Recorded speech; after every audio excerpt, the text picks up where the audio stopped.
If you don't have it look like this, you're going to have a problem really using a lot of the capabilities of the tool because it's designed to ingest data that looks like this. Yep. Any plans to have a mobile app share with us? So there's no mobile app, but this is a cloud tool. It works on iPads, phones, Microsoft tablets. Anywhere you have a browser, this will still work.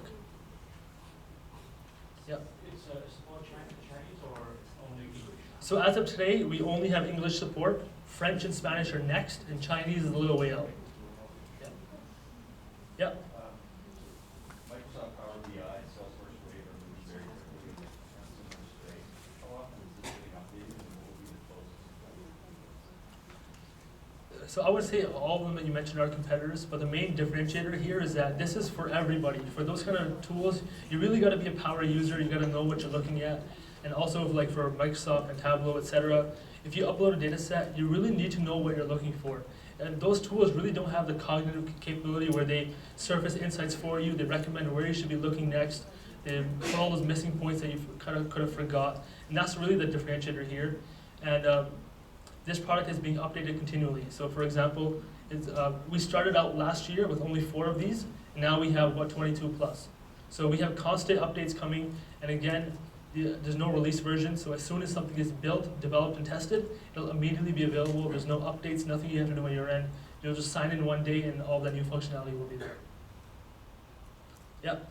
So when we know the data structure, so that any process we do the data quality check and training. Yeah, so we do have a data quality section here. I did not cover this in the demo, but for you, I can very simply show you.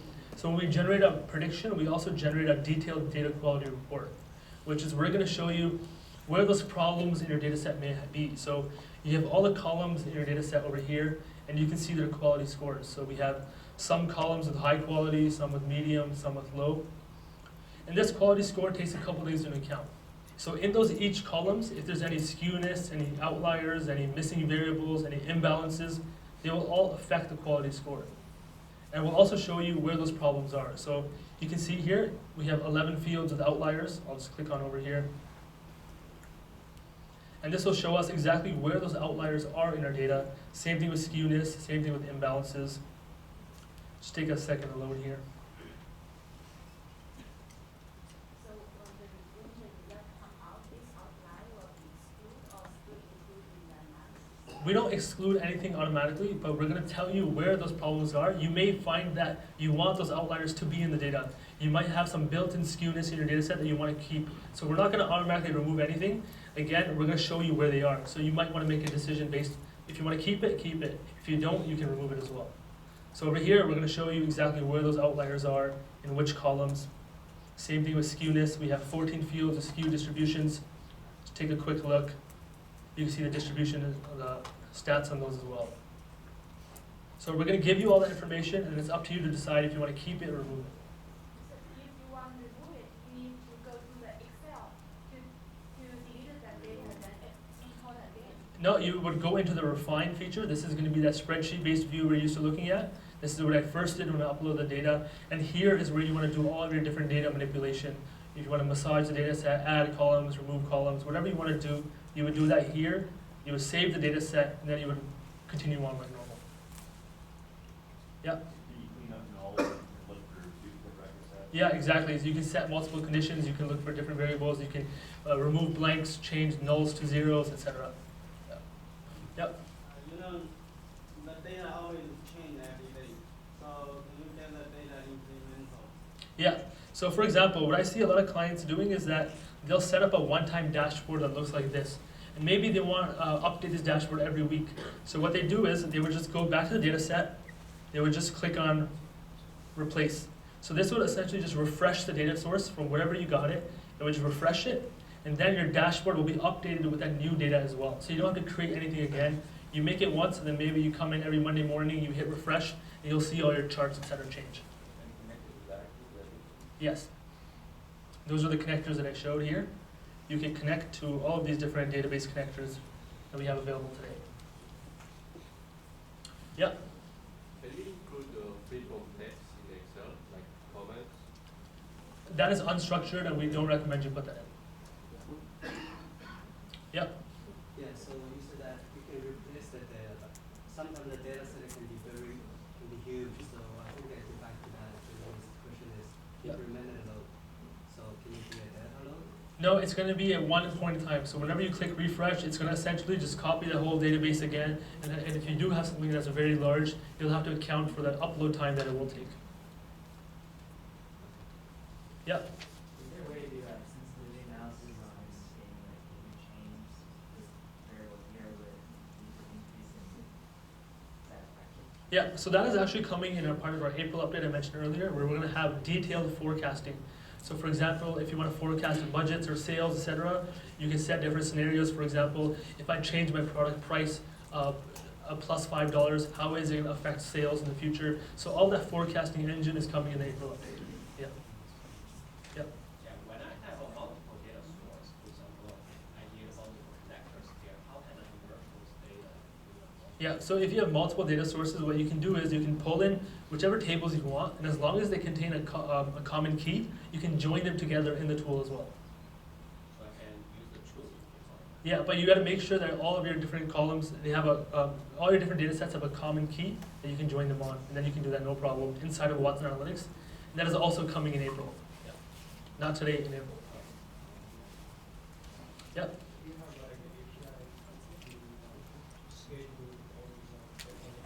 Yeah, so access to the Watson API is actively under development, and that is scheduled to release near end of the year.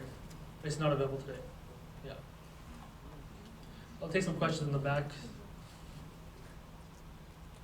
Yeah, it has not up anymore? Sure. Yeah. Is Watson Explorer complementary to this, or is it totally separate? Yeah, it's complementary and it's separate. So Watson Analytics is for structured data, and Watson Explorer is for unstructured data.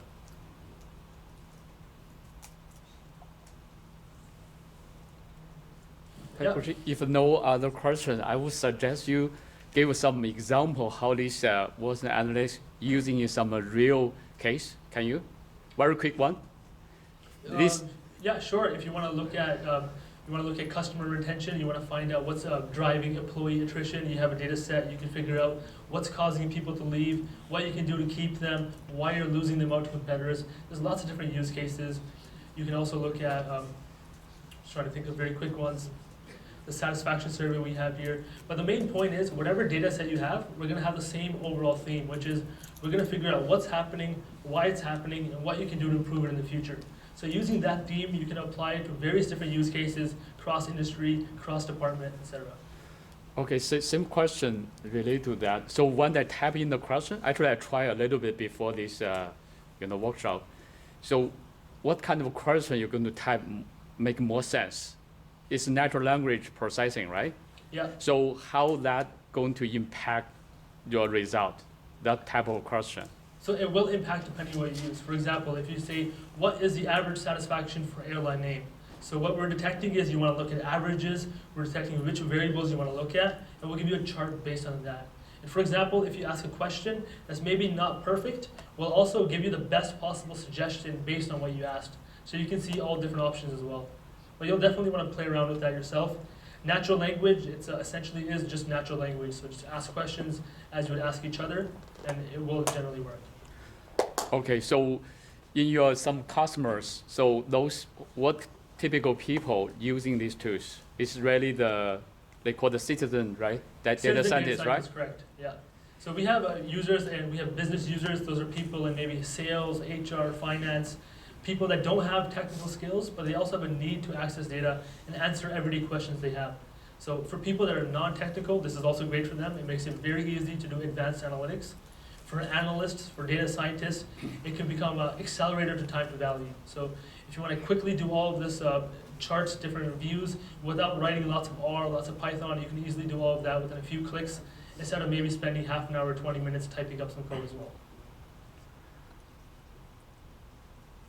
And also, sorry, so for this Watson Analytics, how they in the ecosystem of Watson, maybe you explain a little bit? Yeah, so Paul touched upon that earlier. So Watson is our big platform. That's the Jeopardy one that you guys all know. And using that platform of technologies, we're building services alongside that. So we have Watson for Health.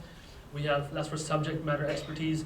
We have Watson Explorer, which deals with unstructured data. And then we have Watson Analytics, which is for structured data. They're all part of that same Watson platform, sharing the same base of technologies, but they're built for different purposes. See, okay. Yep. Yeah, so what would be the printable report, like a PDF? Can you show us just what you did on that example? So could you repeat the first part of your question? Like an output. Yeah. Okay, like as a report, as a printout, as you send to the PDF format? Yeah, so if I just take one of these Yeah, quick whatever the explorations result, here. the chart. Yeah, so let's pull this up. I'll share this. I want to download it. Yeah, okay. Yeah, I'll download it as an image. Just one. Yeah, it's very easy. Just click download it. You'll have it as a regular JPEG image right here. Okay, so and then you can share it. Then I have my dashboard. Yeah. Yep. Sorry, you do real-time dashboarding? So real time is not here yet, but that is a plan on the roadmap for the future. But for now, you're gonna have to manually click refresh whenever you want to update the data. Schedule is coming, but as of today, you're gonna have to actually click on refresh. Yeah. There's another IBM product called Many Eyes, but IBM has shut it down last year. How do you compare Watson Analytics to Many Eyes? I can't answer your question because I don't even know what Many Eyes is. Next question.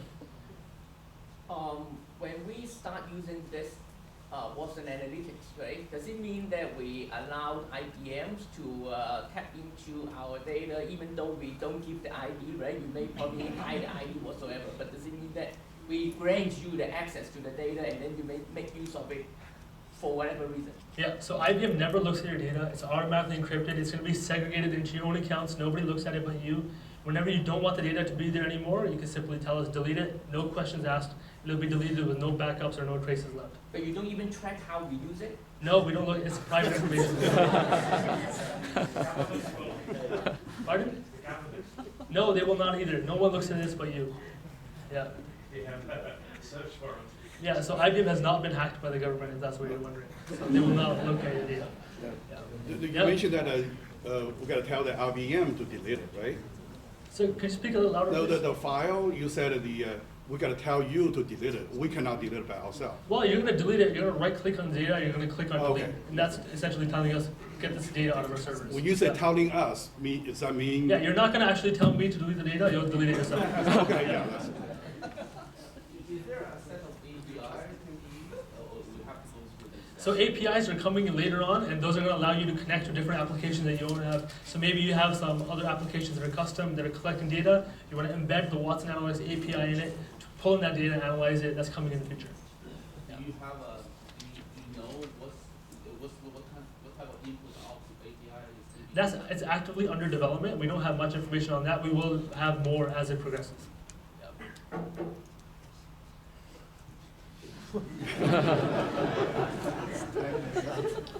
So for now, we'll just hold on the Q&A. If you have any more questions, we can take those later as well. And Yeah, we have a second, Yeah. another part about the tool and the introduction of the few license. And Warren will continue.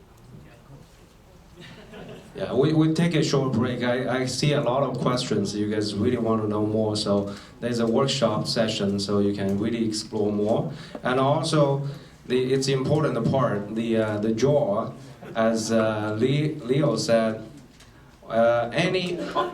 every winner will get it's a personal 1-year license, basically for free, which is $30 per month, right? US. Yeah. US dollar. Wow. Which is 200 Canadian per Okay, month. times 1.4. Yeah. Okay. So. Yeah, I can sort of explain the academic version first. Are there any people here who are students or who are in academia? It's 3 o'clock. Thank you. Excellent.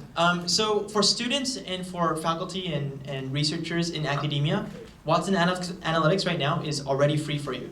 So as long as you register with your university address, it is free. You can load up to 1 million rows and 256 columns. So that level is already granted to you for free. This is the offering, the Watson Analytics licenses for academia. Okay, so all you have to do is register for. Yeah, and just to add on to that, so if you're a user, For example, if you're a student, you're in first year, you're in a 4-year program, you have it free for the entire duration of your academic career. So you will have it for 4 years. You just sign up with whatever your email is for the university. For example, if you go to Ryerson, it'll be your @ryerson.ca email. You just sign up with that school email that you have. And for faculty as well, you also have a storage of 100 gigabytes. And again, for faculty, it's 10 million rows and 500 variables, I believe, columns. And you have extended features with access to Twitter data as well. So you can look at social media data as well. So this is for faculty and for students. And for today, what we're doing is we're doing a raffle draw. So we have 10 licenses that will be announced after the event, but we have 5 licenses that we'll be drawing right now today. And another 5 licenses will be available to you guys for those people who can get as much excitement on social media about Watson Analytics as possible. So if you'd like, you can tweet about us using the handle @BigDataUse. This gets sent to Big Data University and we'll see it. And also use the hashtag Watson Analytics. And for those of you who have the most number of retweets, minimum 10 is what we're looking for.